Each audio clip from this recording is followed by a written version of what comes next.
Her doctor's appointment was supposed to be at 1 o'clock. At about 12:30 she called me.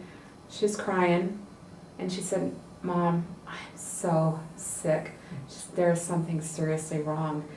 And then she kind of got quiet and she said, "You know, I'm standing in front of the mirror, Mom, and I've got this rash." She said, "What do you think that's from?" And I said, "What does the rash look like, Rochelle?" And she said, "Well, it's just like red blotches." And I said, "You know what? I bet you've got a high fever and it's causing you to get this rash." I said, "You know what, Rochelle?" I said, "It's going to take me 45 minutes to get there. Why don't you call somebody and have them take you to the ER?" While we were on our way to Fremont, the ER nurse called my ex-husband's cell phone and said, "How soon are you going to be here?" And my husband said, "Well, we're on the way. Why?" And they said, "We need you here, like yesterday." So we knew something was wrong. And we get to the emergency room, and the emergency room is just packed with doctors and nurses, and these lights are blinking and these, these noises. And anyway, the emergency room doctor comes and he says, introduces himself, and he says, "We need to talk." He says, "I'm going to take you in a conference room and we need to talk." And so, he sets us down and he says, "Your daughter is very, very sick."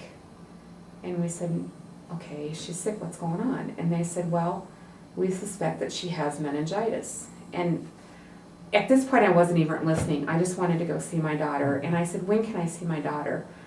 And he said, "You can go see your daughter right now." And they hand us these masks and these gowns. And I said, what are these for?" And he said, "Your daughter we suspect that your daughter has a highly contagious form of meningitis, and anybody who enters a room has to be protected." So we're putting on these masks and these gowns, and we walk into the room, and I was not prepared for what I saw. They had her on a ventilator, and I later found out that they had just coded her. Her heart had stopped, and they had revived her. And so it was basically the next morning that they came and talked to us and told us that it had been confirmed that she had meningococcal meningitis.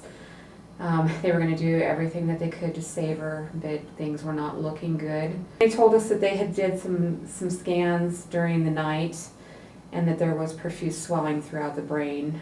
And of course, my first question was, "Can you do anything to take down the swelling?" And they said, "The damage is done. There's nothing we can do."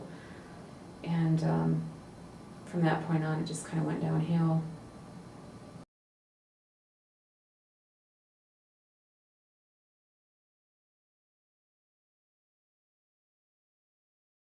We looked at everything, and we made the decision to not prolong the inevitable, because Rochelle wouldn't want that, and we didn't want her to suffer. So we as a family made the decision to take her off of life support. So Saturday morning, we said our goodbyes, and I told my daughter how proud I was of her for being so strong, and that I knew that she was going to a better place, and that I was going to be there by her side when she did. That's the hardest thing I ever had to do, and I'll never forget it.